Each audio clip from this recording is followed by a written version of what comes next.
More Podesta emails revealed that Clinton campaign manager Robbie Mook had urged Hillary Clinton to cancel a speech her husband was planning to do for Wall Street firm Morgan Stanley. Now, this is reported in The Intercept. The International Business Times. Campaign reportedly expressed concerns that this speech may make the Clintons appear too friendly with Wall Street. To that I say, that's already the perception, and it's based on truth. It's based on facts. She is too friendly to Wall Street, and we've pointed that out over and over again. Now, the linked emails showed that a former Secretary of State was not keen on canceling her husband's speech, but was later, of course, convinced to do so after she had a chance to cool down. So originally, she's like, no, why are you asking me to ask Bill to cancel his speech? Why would you do that? No, we're gonna talk. He's gonna talk at Morgan Stanley, and that's the end of it. I don't care if it makes me look bad. Well, Robbie Mook disagreed. He said in the emails the cancellation of the speech would disappoint the Clintons, but, quote, it's a very consequential, unforced error and could plague us in stories for months. And it wasn't just Mook. It was also John Podesta. He also expressed his concern over this speech. Now, what speech am I talking about? Well, this is a planned speech to Morgan Stanley executives in April of 2015.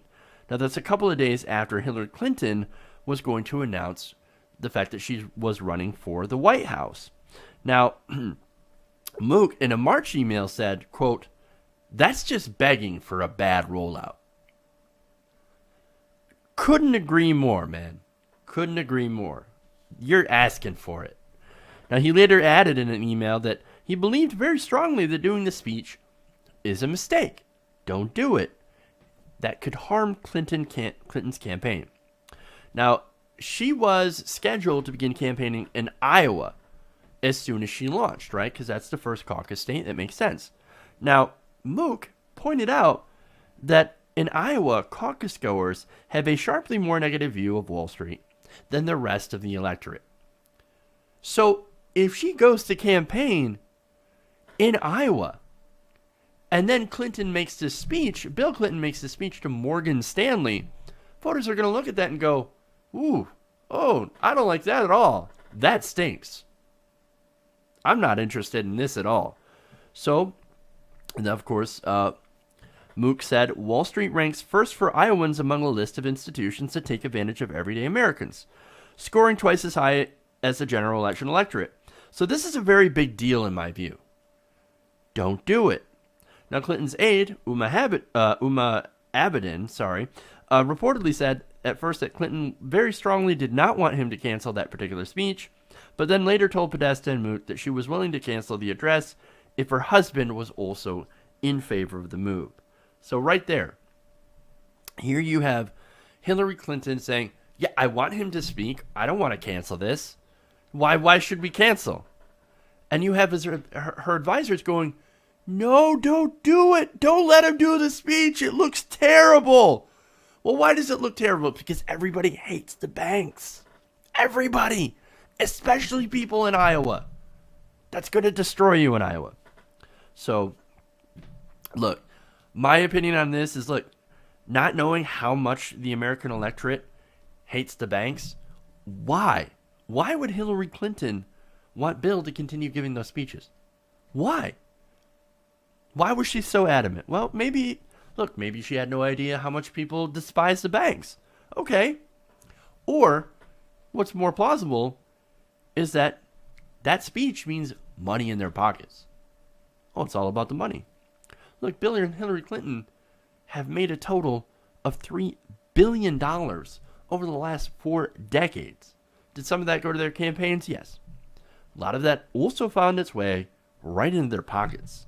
See, these people have so much money, I think personally that they can afford to skip a speech. But that's just me.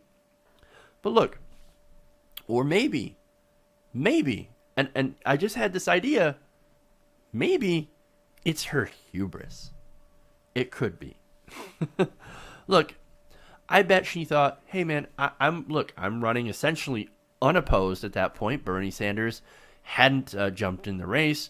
And even if he had, he wouldn't, at that point, have been a challenge to Hillary Clinton. So essentially, she thought, hey, I'm running unopposed. It doesn't matter what I do. I got this in the bag. Who cares if I give a speech to Morgan Stanley? I mean, it's not like they have any other option. What are they going to do? Vote for Jeb Bush? Because, look, that's what it was going to be. I remember at the beginning of the primary, oh, it's going to be Jeb Bush at the end versus Hillary Clinton. Well, it turned out that the Republicans nominated a monster in Donald Trump. So we still got Hillary Clinton, and now we've got against an enormous monster. So that's where we're at. And, of course, nobody's more upset about that than I am. Trust me. But, look, it's the hubris, right? They don't have any other choices. I'm destined to be the nominee. This is my coronation. What is there going to be an actual progressive that's going to run? What, like, was Bernie Sanders going to run? Martin O'Malley? Come on. No, nobody's going to challenge me. Well, it turns out she was very, very wrong. But thanks to Robbie Moat, now he's a smart advisor. Now he saw this whole thing coming, this train wreck. If Bill Clinton spoke at Morgan Stanley, he said, "Oh, this is not good. No, this is bad. Bill, you got to get Bill to stay away from the banks. This is not good, right?" So as far as an advisor goes, that's some pretty good advising. And of course, you had John Podesta saying, "No, what are you doing having Bill speak at a big bank? Don't do it. Don't do it. Don't do it. It's not going to look good. It's going to look very, very bad." Now, what does this show me? Well, this shows that, look, Hillary Clinton, Bill Clinton, they seem kind of tone deaf at first about the anger towards the financial industry. Remember, it took all of Hillary Clinton's top advisors to convince her to tell Bill, "Hey, cut it out. You're not gonna want to speak at this event. Trust me." Without those advisors, he would have. And we might have had a different election turnout if Podesta and Mook hadn't said that. So, there's that to consider. But look, yes, Hillary Clinton, Bill Clinton, they're politicians, right? They are disconnected. In fact, for the past 30 years, the Clintons have lived in an establishment bubble where the bankers are now their friends. I mean,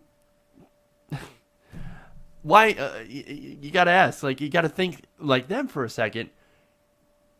And the question is, well, of course, why wouldn't I let Bill speak to the banks? It's good money, and they're our friends.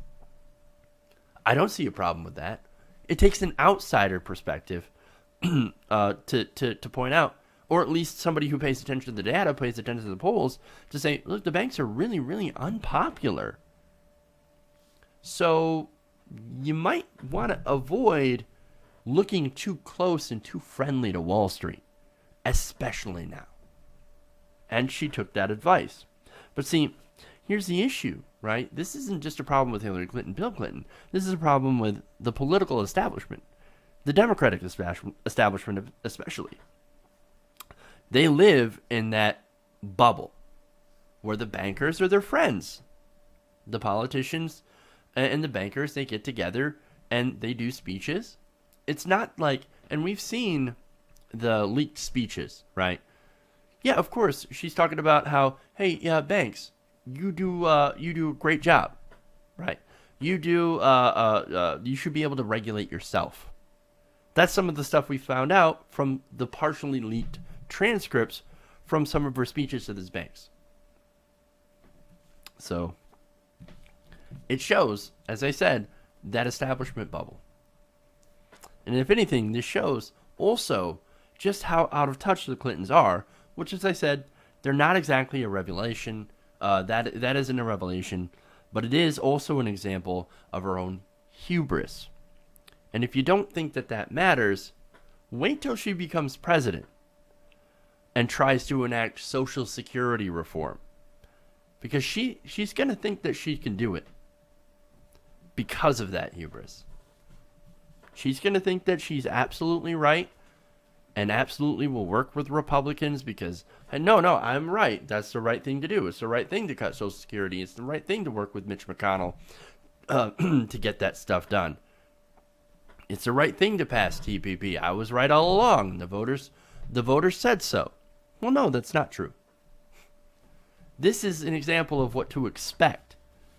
That unless we hold her accountable, unless we put a lot of pressure on her, this is the stuff that she's going to do. That's why this is important. Hey everybody, thanks for watching this video. If you want to see more like this, please hit the subscribe button below. And if you want to support truly independent, non-corporate media, go to our Patreon page and become a patron. Patreon.com/TYTNation.